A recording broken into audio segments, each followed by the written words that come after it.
While historians are unsure of the exact date of their arrival, most believe that Aborigines came to Australia from Asia sometime between 50,000 and 120,000 years ago.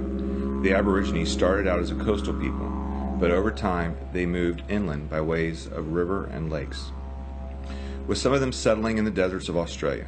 The Aboriginal way of life was centered on their love of their local territories.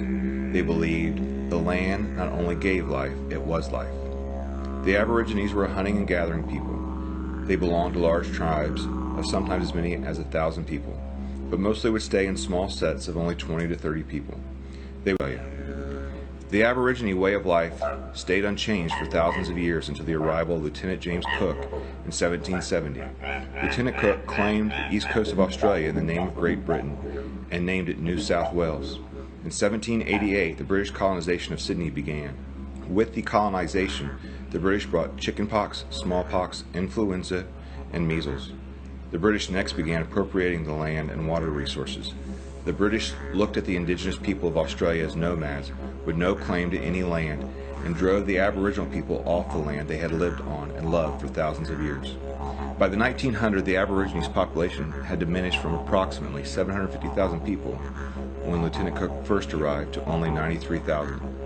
During the first half of the 1900s, many Aborigines worked as sheep herders, cattle herders, and stockmen. Few had jobs that were not manual in nature.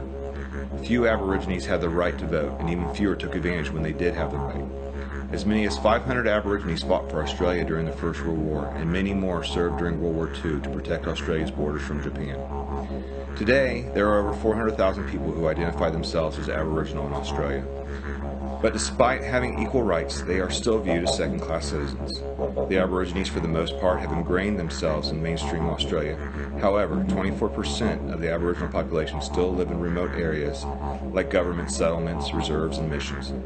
Despite numerous initiatives to encourage education among the Aborigines, only 70% complete the 7th grade, and only 40% ever graduate from high school. Unfortunately, much like the Native Americans, Aborigines battle with alcoholism. Aborigines are 3 times more likely to be an alcoholic than their non-Native counterparts. Also, like the Native Americans, the Aborigines, once a beautiful culture, is now only a shell of its former self.